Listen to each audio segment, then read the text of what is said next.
Hello everyone. My name's Stuart Sefton. I'm Head of Registry here at the college. So welcome to the RNCM's virtual open day. I do have some announcements that I'm going to make, but I'm sure you've heard all these before.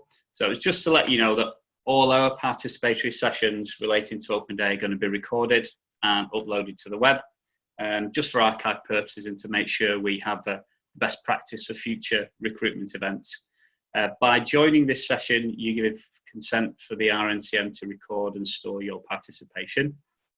If you do not wish to be an active participant, then please keep your camera and microphone switched off, which it looks like most people have, so that's a good start. If you do want to turn your cameras on, then we can see your face, see your reaction, that's fine as well. But if not, then just keep those things switched off, that's absolutely fine. Can people hear me? Although I don't know how they're going to react to that. If they can't hear me, I've got some thumbs up. That's really good. That's really good. One of the things we're going to do, great, thumbs up. Everyone's really good on Zoom, aren't we? We're all now. One of the things we're going to do, if you do have any questions, if you can put those in like the chat function, and I'll try and get through those as best we can. If you do want to ask a question face to face, as it were, then if you just raise your hand, you know, the raise your hand function on Zoom, and again, I'll get through to that as well. Now, what we'd normally be doing in this session, we'd normally, if we were in the building, we'd normally follow a concert by the students, and I'd be saying things like, you've seen our students perform, and if you'd like to get here next year, then we're going to help you do that. Obviously, unfortunately, we can't do that at the moment. There's lots of footage of our performances available on the Open Day website and on our regular website, so please look at those today and in the future. But what we can do for you today is still help you get here in the future. So what we're going to do is we're going to take you through a student journey, basically, from application right through to registration. And I'm going to just very briefly introduce people. So I've got Mark Beards and Claire Rigby, who are going to take you through some admissions areas and answer any admissions questions. They'll be our waving. I've got Adam Croucher, who's going to take you through student finance. Thank you, Adam. I've got Jane Gray, who can give you some information on wellbeing support. Thank you, Jane. And we've got Molly Darley, who's going to make sure that we all do it in the right way. And if any technical issues, I'll just look to Molly. Okay. We are, as I say, going to be asking questions if you submit them. If you want a one-to-one session, we've still got some of those. So I'm aware that if people want to ask about finance or want to ask about wellbeing support, it may be that they want to ask those in a one-to-one session. And we've got some of those still available. The link that you got this morning, or there's a link in the email you got this morning that you can click on and book a one-to-one session with us, and they start at 12:45 today. Okay, so I'm just going to let people just have a little bit of a couple of minutes to introduce who they are and what they do. So perhaps can start with Mark and Claire, just from an admissions point of view, if you've got any nuggets of wisdom that you can let us all hear. Over to you guys. As Stuart said, my name is Mark Beards and I oversee the admissions process for the RNCM. It's quite a simple process. We take the vast majority of our applications through the UCAS Conservatoire system, and any submissions of recordings or composition portfolios, we use a system called Accepted that if you apply, you will receive a link to in your email, and you can just click that and upload it. We're currently planning the best way to tackle our auditions process in November. Obviously things are a little different to usual this year, but we will have all of that information on the website before applications open. And that's it in a nutshell, really. Okay, thanks Mark. Claire, do you have some things? Yeah, hi everyone. My name is Claire Rigby. I'm the International Recruitment Officer for RNCM. So I sit alongside Mark in the admissions team, and I specialise mainly in international admissions, looking after our EU students and our overseas students. I'm also the person that, if you need a visa to study in the UK, that will work with you to make sure that that happens and that that process runs really smoothly. This is probably the first time that I've been involved in an open day, because we don't normally have many international students come and visit us on site. So it's really nice that I could be here today and that we might have some international students in the audience as well. So do email me if you've got any questions. Thanks, Stuart. Great, thanks Claire. Adam, would you like to give us a couple of minutes on who you are and what you do and how you can help? Hi everybody. Yeah, as Stuart said, my name's Adam Croucher and I'm the Deputy Head of Registry at the RNCM. My role is mainly sort of involved with student finance and wellbeing side of things. Myself and Jane, who you'll hear from in a second, work really closely together. So whilst Jane will touch on the wellbeing side of things, we kind of realise that finance and wellbeing are intertwined and we'll work together as much as possible to help students. So primarily the first sort of point of contact we would have, I guess, would be through bursary applications or through scholarship letters being sent out, and mainly discussing how you'll pay for your tuition fees. My understanding is that normally we would have mostly undergraduates from the UK or EU with us, but today, because of the makeup of the session, we'll probably have postgraduates and overseas students. So if I miss you out, please feel free to give me a wave emoji or a thumbs up, and I'll kind of recap or come back to you. But essentially, these two kind of methods of payment. The first is the student loans company, and the second is self-payers. Either one of those you'll come through my office, which is great because I get to meet you all and learn about your individual circumstances. We're really proud of how we interact with our students on an individual basis and realise that you're not just a number on a spreadsheet. You know, you're individual people with individual circumstances, and we're here to help. Moving on from that, so once you do enrol, we help with hardship fund applications. So if you experience those unexpected bills or unexpected financial difficulties, that's us. Within my remit as well, once the building's open and hopefully in September when you're all enrolled, we look after the student inquiries desk, which is where you'll pick up things like ID cards, and you'll come for your letters and just for general inquiries where you're not sure where to go to. We're usually the first port of call. And then finally, our team also looks after graduation as well. So we've kind of got a hand in your studentship from beginning right through to the end. And the main thing I want you to take away from today is, I know you'll be bombarded with information and figures and facts, but just know us, know our names, know that if you're not sure who to speak to, if you speak to any one of us, we're really friendly and we'll put you in the right place. If we don't know the answer, we've all kind of worked here long enough now that we know where to get the answer from, so we'll go away and find that answer for you and make sure you put in touch with the right person. So welcome, nice to see you all, albeit virtually. And hopefully I'll be able to answer your questions as we go on. Great, thanks Adam. Jane, do you want your couple of minutes? Thank you.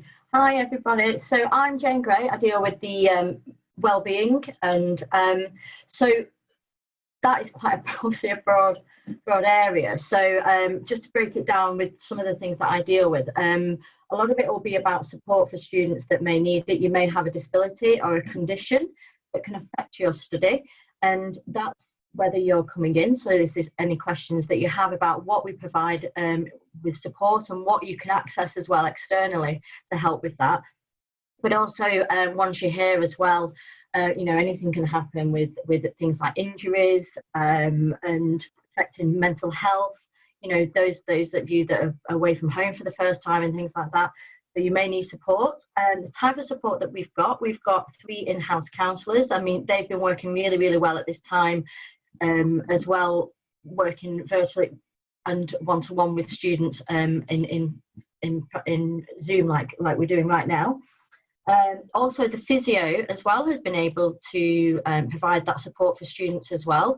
And we're hoping that you'll be able to go into the practice that we use to help with that sort of thing, but it does mean that you still get in the specialist advice that you need. And we have a CBT therapist as well, so we have more kind of specific mental health support, if it's anything around that's stemming around anxiety throughout your time here.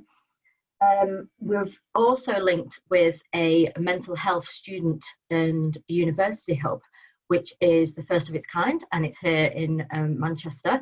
So it does give you, on top of that counselling support that we provide, is very much more specialist support if that is required. So say you were seeing one of our counsellors, they felt you needed, a little bit more support with a specific therapist, then we can refer you to that practice as well. And like I said, that is the first of its kind in the UK. We also have a lecturer in musicians' health and wellbeing. So throughout your time and it's part of the curriculum. There'll be Sarah Asenso is her name, and she's there to address all different types of wellbeing situations that you may come across being a musician.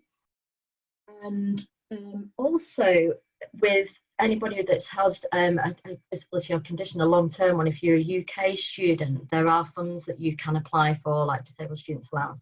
So again, if you've got any questions about things like that, do come to me, whether it's now or later, or you know, through the summer, anytime at all. And the other thing that you can ask questions about is the accommodation. So that's accommodation in Manchester, whether it's the halls of residence at Charles Groves Hall next to the college, or if it's private accommodation, if you're looking to be out of a halls of residence and more into a flat or private accommodation in Manchester, I can hopefully help and advise on that. So that is me. So thank you. Right, thank you, Jane. So the floor's basically open to you guys now. Oh, Adam wants to just add something. Adam. Sorry, can I just say, it may seem like I'm kind of looking down. I'm really conscious of the fact that I'm not always looking at the camera, but I'm making notes. So apologies if I don't look like I'm looking at the screen, but I don't want to miss anything. That's also just wanted to say that. An example of just being able to work on several things at once, which is what we're doing at the moment. Multitasking. I couldn't even think of the phrase. There we go. So yeah, the floor's kind of open to you guys now. If you've got anything specific that you want to ask us, just as I say, use the chat or do the raise hand if you want to actually ask us things face to face. So we've got 40 odd people with us today. So I'm just going to kind of scroll between screens and see if there's anyone who's got their hand raised on a different screen. But I've got some questions already that we can go through if we need to, some kind of specific things. All right, yeah, so we've got some, that's good. So I'll deal with these as they've come in. So the first one is, must be from a postgraduate student. Are there scholarships available for postgrad students? So I think, Adam, that's perhaps one for you. Hi. So yes, there are. That's the easy answer. I'm assuming that you'll all be looking for entry in September 2021 now.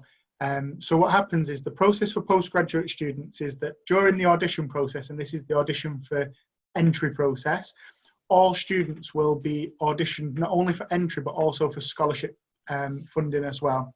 Now, if you get offered a place but don't get offered a scholarship, that's no reflection on your ability or what we think of you as a musician. Obviously, the competition for places alone is extremely tight. We've got usually around about £1.2 million in student support available. That's scholarships, bursaries, hardship fund that I touched on before. So funding is limited. However, yes, we do give out scholarships. It's significant sum of money. There isn't a separate application process, so you can do it as part of your normal audition. So what I would say is play as best you possibly can, and Mark and Claire in their team will inform students at the point of offer if they've been offered a place at the college as well as a scholarship. And the only thing I will point out is that usually scholarships are for year of entry only. Sometimes that can be a little bit confused, but scholarships are for year of entrance only. So yeah, I think that's answered that. All right, thank you, Adam. We've got another question coming in. This is to do specifically with admissions, so perhaps Mark can touch on this. This is to do with MMUs in composition and about the requirements on the day of musical analysis. I think the question really is that if someone is perhaps struggles to write for more than say 5 minutes at that audition, does that cause a problem? So perhaps just about the auditions process, Mark, for composition, and if you can help with that. No, that wouldn't be an issue at all. There is a sort of a quick study where we do get applicants to write such as harmony to a piece of music and that kind of thing, but it certainly wouldn't be more than 5 minutes consistent writing. And anyone that does have any issues with anything that we do require as part of the audition, we can make appropriate arrangements if they let us know ahead of time, and we do that on a case-by-case basis to ensure that it's accessible to everyone that it needs to be. Okay, thank you, Mark. Perhaps one back for you, Adam. Well, maybe Adam or Mark. Do you have to apply separately for scholarships, or are you automatically put in for one? I mean, it's based on the audition, isn't it, Mark? Yeah, you don't have to apply separately for the scholarships. Everyone's considered for one at the point of the audition or their interview. Okay, thank you. I'm quite conscious, everyone, that people are joining just kind of after the start now. So as I'm flicking between screens, I'm trying to admit everyone. So please just bear with me. Stuart, if you like, I'll look after the waiting room while you do the questions. If you like. Brilliant. Yeah, because Adam can multitask and I can't. No. So a question from someone, and Jane, this one's for you. Are first year students guaranteed a room in halls of residence? Yes, that we can say yes to that. We are not planning on expanding the college in a size. So currently we take half the rooms that are actually available in the hall, so that's 316 rooms. So it does mean that we can offer to any new student applying a room in the halls of residence. Yeah, thank you. And on the back of that, for university accommodation, is there an offer for being catered? And the answer to that is no, we don't offer catered halls. No, what we do have is, because it's directly next door to the college, you can actually put funds on your ID card, so you can add money, or anyone could add money to that ID card, and then you can use that in the catering facilities that we have in the college. Also, directly opposite the halls as well is a number of food outlets that are very, very accessible, but no, it isn't a catered hall. Okay, no, but of course people will be learning how to cook for the first time, I would hope. So Adam, one for yourself. What financial support is available for Welsh students? I know this is quite a specific thing, but if you could just kind of cover that a little bit. Yeah, of course. Depending on if the student's undergrad or postgrad, I'm going to assume, because of the nature of the question, it's an undergraduate student asking the question. If it's not, please just let me know and I'll respond again. Undergraduate students are eligible to take full tuition fee loans from the Welsh Government. That's paid directly to the college. There's no budgeting or worrying about the fact that you may spend it in Freshers Week before it gets passed over to us for your tuition fees. It's done directly. In addition to that, then the only other cost that you have to kind of consider are your living costs, which we call maintenance costs. Welsh students are entitled to a Welsh student loan, maintenance loan, as well as a maintenance grant, which is based on household income. It is for an undergraduate, Adam. Just said that. Okay, thank you. So essentially what will happen is you tell the Welsh Government through the application process your situation, where you're studying, what you're studying and in which country. They then ask you if you want to be income assessed or not. And I would advise all undergraduate students, unless the household income is above £60,000, to apply as an income assessed student. You would then put in your parents' or sponsors' details, which is then a financial assessment made and shared with the college. And then you'd be paid the appropriate amount. Because it's so specialised, is that I can't give you the exact figure at what you'd expect to receive. However, the calculator, if you Google Student Finance Wales calculator or Student Finance England calculator, whichever domicile you're from, you can put in your exact situation and it'll give you a really clear breakdown of what you'd be expected to receive in student loans and grants. If you're unable to do that for whatever reason, or you'd just rather ask, if you want to ask me on a one-to-one basis, or even if you want to put your household income in the chat function, I'd be more than happy to come back. But essentially it's this: as household income goes up, student loans decrease because they expect parents or sponsors to support you in some way, which isn't always the case, but that's kind of the general rule of thumb. Okay, thanks, Adam. So the next one we've got, is there an interview and audition? I think there's a small interview within the audition itself, Mark. I think that's right, isn't it? That's correct, yes. If any auditions that are conducted sort of live, for want of a better term, will feature an audition section as well as a performance. Thank you. There's a query about scholarships for accommodation for either EU or international students. There's nothing specific to do with accommodation. It would be more specific to do with the student, whether that's a home student, an EU student or an international student. And as Mark kind of said, I think earlier, you don't apply for a scholarship. It's based on your audition. That's right, isn't it, Mark? Yeah, it's not in there. But then on the back of that, students, the college offers scholarships and bursaries and one of the questions is what is the criteria for getting a bursary? So Adam, can you just touch on that? Yeah, of course. Again, the system's slightly different for undergraduates and postgraduates. So I'll touch on both just in case. So for undergraduate students from the UK or EU, the process is fairly simple. You apply for student finance as an income assessed student, as I mentioned before. If your household income falls into the one of two brackets that we offer, you'll be eligible for a bursary. It's really simple. So the household income, if it's under £25,000, you'll be eligible for the full bursary. And if your household income is between £25,000 and £40,000, you'd be eligible for the partial bursary. What I'm going to do is in a second, I'll flick between these screens and I'll get the exact amount that you'd be eligible for, but that's how it works. The postgraduate students and overseas students, so it's clear, I just want to make it clear that overseas students, even if you're international, that you'd fall into this second category. You would apply for a bursary electronically or on a paper form. We want to see your income and expenditure for that academic year, whether it be planned or whether you've physically got it in the bank at the moment. For example, you may have savings, or you may have a trust fund, you may have a sponsor, or it may just be that I plan on working 16 hours a week for the rest of the year, so that I anticipate will earn £3,000, for example. And then what we do is we take that shortfall and we consider it in what's called the Student Awards Committee. And myself and Stuart sit on that panel, but heads of schools have input and relevant members of staff across the college. We give out significant sums of money in terms of bursary hours, in terms of bursary support, and what we would ask for in return for that is what's called bursary hours. So what we would ask is if your bursary is up to £2,000, you undertake up to 40 hours of supervised activity on behalf of the college. Now, I'm going to sound really, really silly here, but we try and make this as fun as possible.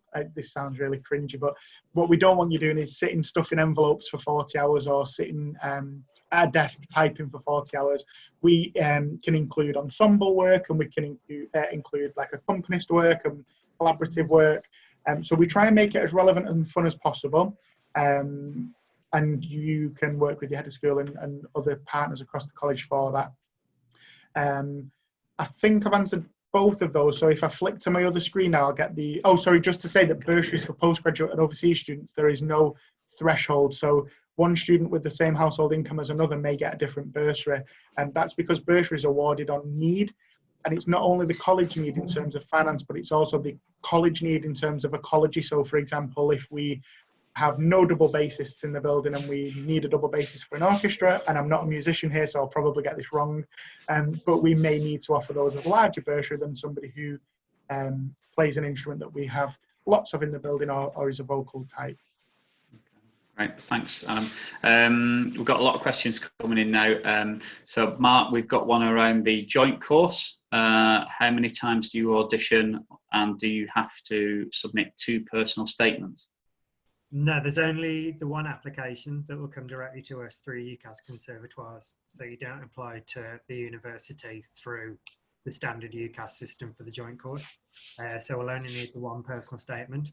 If you are shortlisted to audition for the joint course programme, you will have to audition with us, and then there will be an interview with the university as well.